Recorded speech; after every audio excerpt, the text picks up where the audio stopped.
work, because he made it really great for her. Like, she worked school hours, so that way she's there for Katie. She could take Katie to school, she can pick Katie up. So it's like this dream job, and she feels like she's not doing enough. So she's like, listen, I can do more. And he's like, oh, Mom Bella, it's okay, but that's nice to know that you have those skills. But he's like, I thought you were thinking about going back to nursing school. And she's like, yeah, it was something I had started when I was married, and I figured, it was something I definitely did want to finish. So then he tells her, so did you like what you saw when you were in the security room? And she was like, oh, you saw that? He's like, yes, Mom Bella. He's like, listen, no, Mon Petit. That's what he says. Why am I saying Mom Bella? I think I was watching some Italian movie. Mon Petit is what he says. And he says that security room has 24-hour surveillance, so we see everything. Then we also find out that she's like, well, how did you, but still, like, how did you know? Well, he made sure that when she walked in there, that's when he had the video come on. So he clearly has seen that there's some barriers with her, because like we said, Andre's he's very intuitive. So he's seen some things, and he kind of wants to help bring that out of her. And she was like, and so he's like, well, what did you think? And she said, honestly, I thought that was the most beautiful thing I've ever seen in my life. And he's like, really? He had a shocked look, because he didn't expect her to say that. And she described to him, she said, it was the intimacy that you had with that woman. She's like, I've never had that. And then she confesses that she's never had an orgasm before. And he's like, he started speaking all this French, because he couldn't believe. He's like, there's no way. And she's like, no, I've never had one. And my ex-husband, he told me I was a lousy lay. That pissed off Andre as well. Like, he was like, he just couldn't believe it. And so he said, that he would help her. I think honestly he wanted to help her the same way he helped that woman. But he knows that Mike is very much into her, and he told her that but I think Mike would want to help you more so with this issue. And she was like, huh? And he's like, yeah, he talks of you in the highest regard. He speaks of you highly, and he speaks of your daughter in a very high regard. And she was just like, oh, like, and that kind of helped her think more, like, okay, maybe when he says all this great stuff about me, he means it, And so he lets her, he wants her to watch the rest of, well, actually she requested to watch the rest of the video. And he's like, yeah, that's no problem. That's why I have you sign the confidentiality agreement. He said, that's why, I let my clients know that, my staff, that they are open, they can watch the videos, and they all sign off on it. He's like, so it's perfectly fine. So he pulls up the footage, and he's like, do you want me to stay? And she's like, no, you can't stay, So he leaves, and he puts the footage on, and then it opens up, and it shows where he had asked her name's Jennifer. That's the woman from the casino, the part of the couple. And he asked her, when was the last time that you had an orgasm? And she said, yesterday. And he's, yesterday, sir, because she has to say sir after everything, because it's that whole submissive thing. And so he says, was it with your husband? And she says, no, sir. And he said, well, how did you have an orgasm? She said, I was in the shower. And he said, well, what did you think about? And she was like, oh, I was just thinking about a sex scene. He knew she was lying. And he's like, you're lying to me. And he was like, and there's punishment when it comes to this. But then there's also pleasure attached to it. So she got spanked, I think, like 5 times on the ass with a rod, with a crop or something like that type of rod. And of course, after he hits, like, there's like this but it makes her like dripping wet. You know what I mean? Because it's like pain and pleasure, they do go together. So he asked her again, who were you thinking of? And she says, I was thinking of you. And he said, and what was happening? What was I doing to you? And she said, you were giving me anal sex. And he was like, is that something that you enjoy? And she says, I've never had it. And he's like, well, why haven't you? And she's like, well, I don't know. I can't tell my husband that, you know. And so then Andre says, you and your husband need to communicate better. He said, because your husband, he has fantasies as well. So basically their issue is they both want kink in their marriage, but they're both scared to say it because they don't know how the other person's going to react. And so thus there becomes this barrier, and then they don't have sex. And then there's like this whole issue. So he's like, don't worry, I'm going to teach you. I'm going to teach him how to be a better dom. And you all will communicate better. I'll help you with that. And basically you guys are going to have a great sex life. And then of course he goes on, he lets her suck him off and everything like that. And it's just a whole beautiful little scene. So then it goes to Deborah Berger, who's Trent's wife. And we found out about her life with Trent. And so basically what happens is in this scene, she is on the phone with him and she had asked him something and he called her a stupid cunt. And she broke into tears. Like he had never called her that. Like she was just crying her little eyes out. And so their pool guy, his name's Martin, he comes up, he's like, oh my God. He's like, what's wrong, Miss Berger? You know, how can I, what's wrong?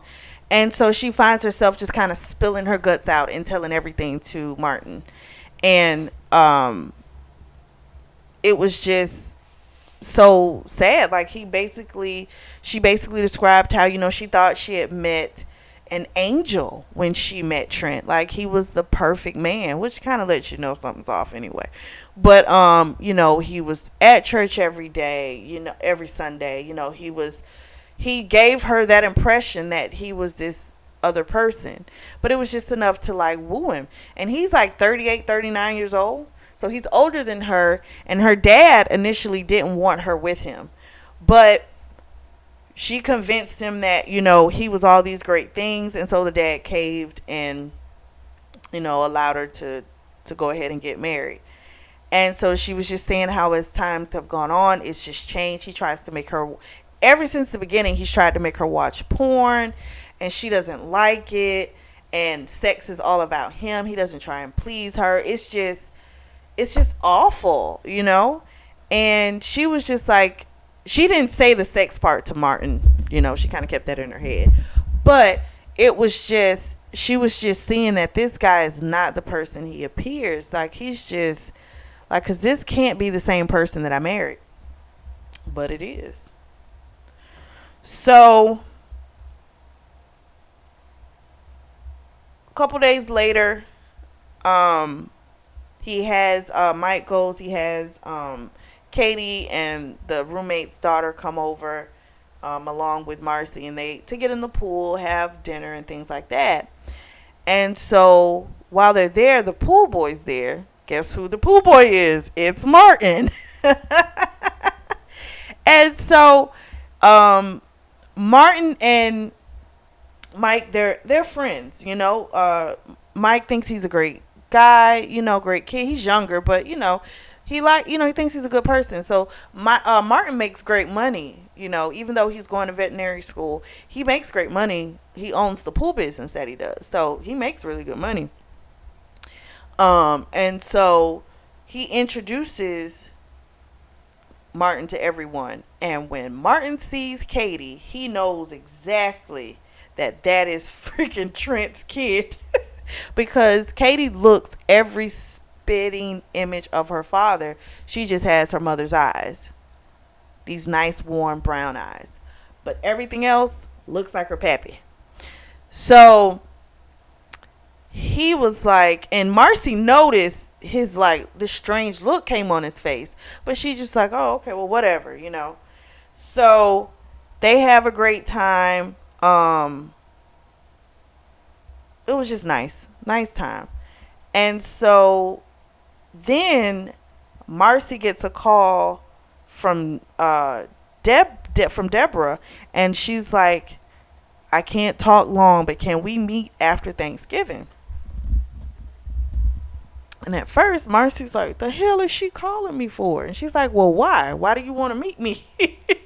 And she's like, because I don't think Trent's been honest with me about some things, and I would like to speak with you. And she was like, okay, you know.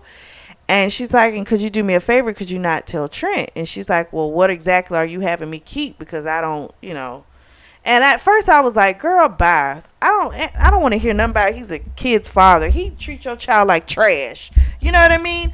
Like, if this woman, you know what type of man he is. So if she's calling you, you already know something's going on. So there shouldn't be any type of, oh, I don't know if I cannot tell him. I was like, girl, get it the fucking together. She kind of made me mad with that statement to the woman. So anyway, she agrees to like have this meeting, and then Deborah says, you know, I'll let you know when.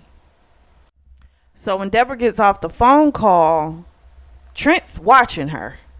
Even though she's outside by the pool and he's inside, he pays attention, and he's looking like, why does she look like she's doing a secret phone call? So when she comes back in, he's like, who are you on the phone with? And she's like, oh, I just had to talk to the caterer, make sure everything was set. But she bounced back pretty good. She had a good reply, and he was like, oh, really? She's like, yeah, they were kind of concerned, and she gave some little thing, and he bought it. And so I was like, I see why she's paranoid, because he's a manipulator. But see, people can't manipulate if they don't pay attention. They've got to know you, you know? So then he wants to have sex, and she's like, oh, I'm on my period. He's like, I don't mind a little blood. I'm like, this man just don't give a flying fuck. And he knows that she doesn't like it. It makes her squeamish. And he didn't care. But then she was like, I'll just take care of you with my mouth. And he liked that, because what is that all about? That's all about him. So he's cool with that.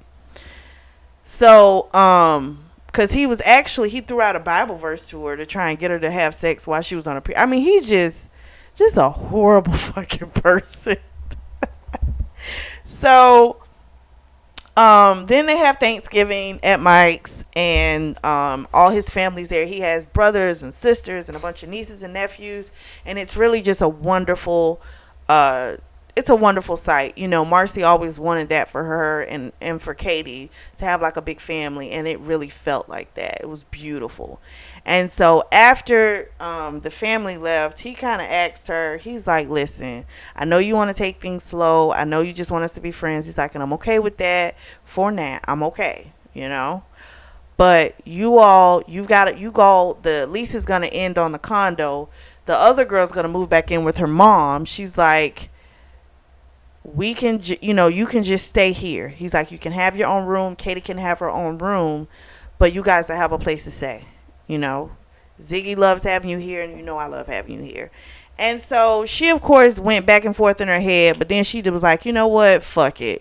Let's just go, you know? So she's like, you know what? I'll move in. So she moves in. And so then we find out Martin is hiring. So David Abbott is the investigator that Mike had look into Trent. Now the same dude, so now Martin, the pool guy, has hired David Abbott as well to investigate Trent. And Debbie's father on the same day called David Abbott and's like, yo, I need you to do a deep dive into this guy Trent. So he's like, well, what the hell is this man doing that he's never had, that where like 2 calls in a day is about the same person? And so because Deborah's father, he could tell even at Thanksgiving, he's like, everything went off without a hitch. It was perfect.